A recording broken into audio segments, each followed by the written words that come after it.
For 3 decades, one man ruled late-night television with wit, charm, and an unshakable calm.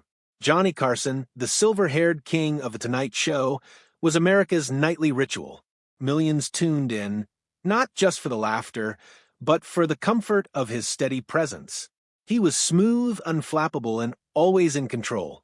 Even when jokes bombed or guests misbehaved, Johnny handled it with that sly grin and an arched eyebrow that said more than a paragraph ever could. To his audience, he was the epitome of composure, untouchable, mysterious, always one step ahead. But behind that perfect posture and polished humor was a man of deep sensitivity. On rare occasions, the mask slipped, the cool veneer cracked, revealing a raw, emotional truth that stunned the millions watching.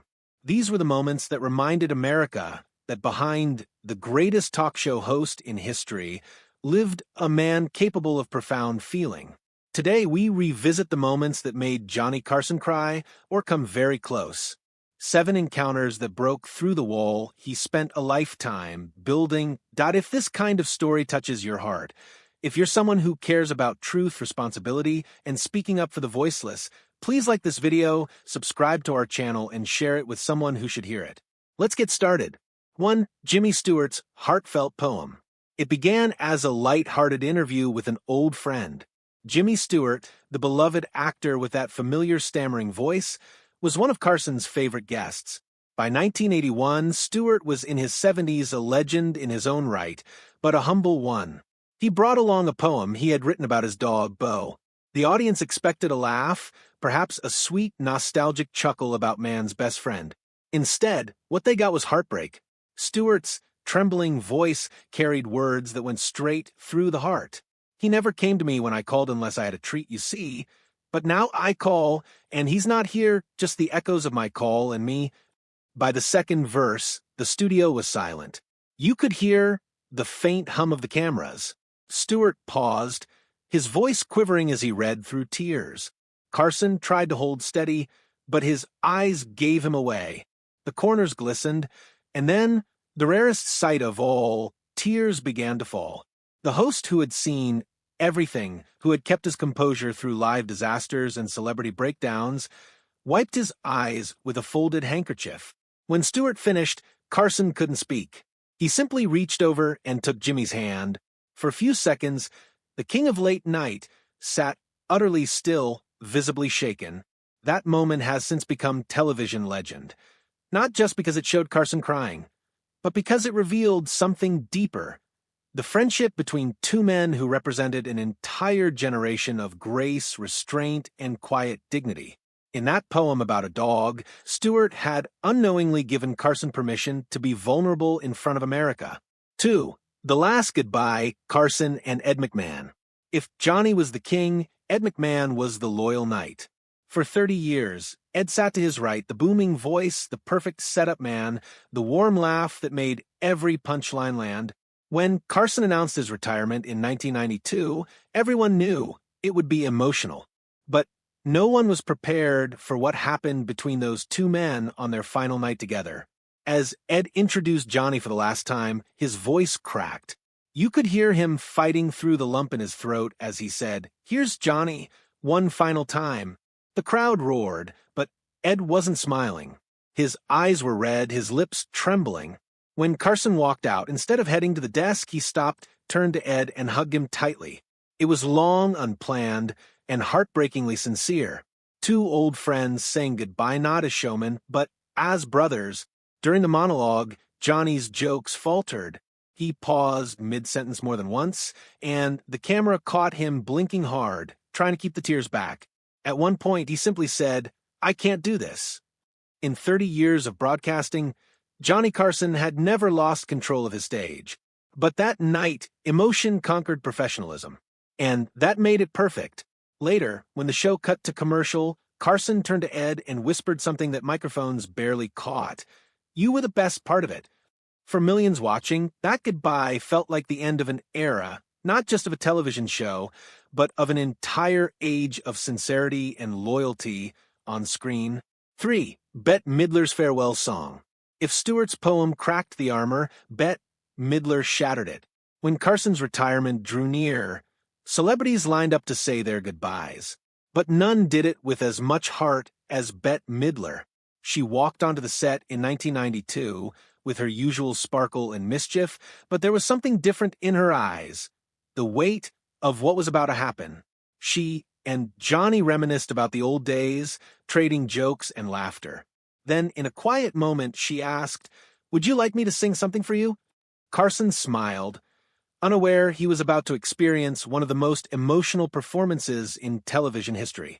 Bette began to sing One for My Baby and One More for the Road, the old Sinatra ballad about goodbyes and late nights. Her voice was low, intimate, almost trembling.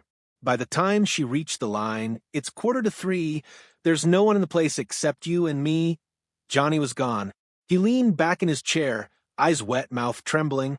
Tears rolled silently down his cheeks as she sang directly to him. The audience could feel it, too, the sense that this was more than a performance. It was a farewell between two artists who understood each other's loneliness. When the song ended, Carson stood, took her hands, and whispered, "That was beautiful." The moment was so powerful that NBC replayed it repeatedly in its farewell specials. Even years later, Bette would say, "It wasn't an act. I could see his heart breaking." For Robin Williams, the laughter behind the pain. Few guests could light up Carson's stage like Robin Williams. His energy was pure chaos, a whirlwind of impressions, voices, and explosive humor. But behind that manic brilliance was a soul as fragile as it was gifted. When Robin appeared on The Tonight Show in the early 80s, Johnny could barely contain his laughter. He'd throw his cue cards, hold his face, even walk off the set just to compose himself. But there was one appearance that lingered differently. During a quieter segment, Carson asked Robin about fame, about what it was like to have the whole world laughing. Williams paused just for a second and said softly, "Sometimes it's the laughter that keeps you from falling apart." The audience chuckled nervously, unsure if he was joking, but Carson didn't laugh. He leaned forward, studied Robin's face, and nodded. It was a moment of silent understanding between two men who hid their pain behind humor. Later, when news of Robin's death broke years after Carson had passed, that clip resurfaced, and viewers realized just how much was unsaid in that brief exchange. Carson once told a friend after the taping, "There's a sadness in that man. I know that look." In his laughter, Johnny had seen a reflection of himself, the performer's paradox. How the funniest people often carry the heaviest hearts. 5. Sammy Davis Jr. Final appearance. By the late 1980s, Sammy Davis Jr. was a shadow of his former self. Cancer had ravaged his body, and his once mighty voice was fading. Still, he insisted on visiting The Tonight Show one last time. Carson welcomed him with warmth and respect, recalling decades of friendship and admiration. Sammy, frail but smiling, joked, "I'd hug you, Johnny, but I might fall apart." The crowd laughed, but the air in the studio felt heavy.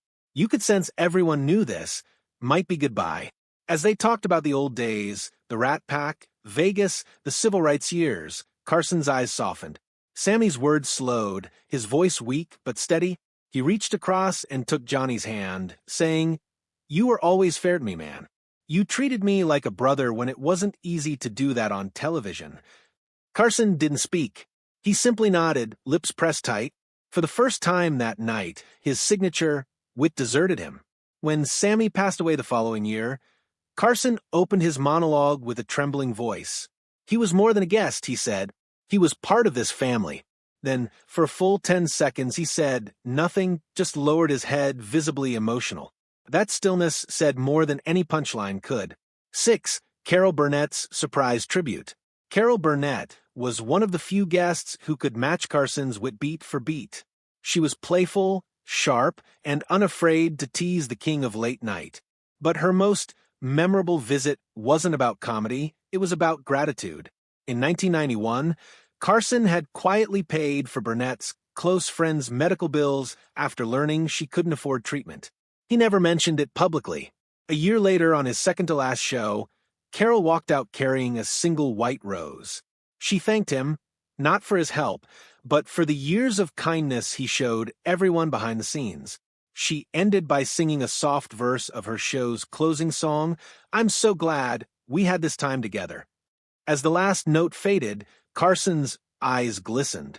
He smiled weakly and whispered, "You just broke me." It was pure Johnny, trying to deflect emotion with humor. But everyone could see it. The man who had made America laugh for 30 years was finally allowing himself to feel the goodbye. 7. The final monologue. I bid you a very sincere good night. May 22nd, 1992. After 4,531 episodes, the curtain was closing. No big guests, no flashy stunts, just Johnny, his desk, and an audience that couldn't stop crying.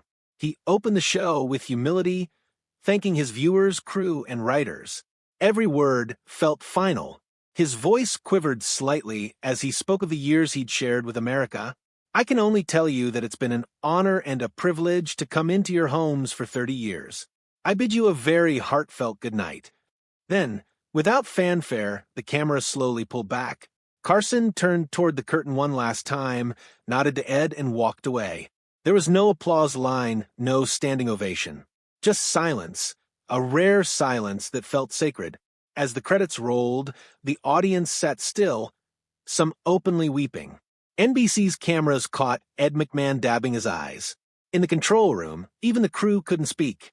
Johnny Carson, the man who never wanted to be caught crying, had said goodbye with the softest, most human gesture possible, a simple good night. It was a farewell that summed up his entire career. Understated, dignified, and heartbreakingly sincere. For years, people tried to understand Johnny Carson, the contradiction of the entertainer who lived for laughter but craved privacy. Friends described him as warm in private, but distant in public. He could make a room roar and then vanish into silence the moment the lights went off. Yet, in those rare moments of emotion, Jimmy Stewart's poem, Bette Midler's farewell, Ed McMahon's final introduction, we glimpse the truth. The humor wasn't armor, it was his language. The show wasn't just entertainment, it was how he connected with the world without revealing too much of himself. Carson once said, "I was happiest when I could make people laugh, and then leave before they found out I was human." But the world did find out, not through scandals or interviews, but through tears that slipped past his defenses on live television. Each of those moments lives on not because they showed Johnny Carson the star, but Johnny Carson the man. And maybe that's why, decades later, people still revisit those clips. Not for the jokes, not for the guests, but for the reminder that even legends are allowed to cry.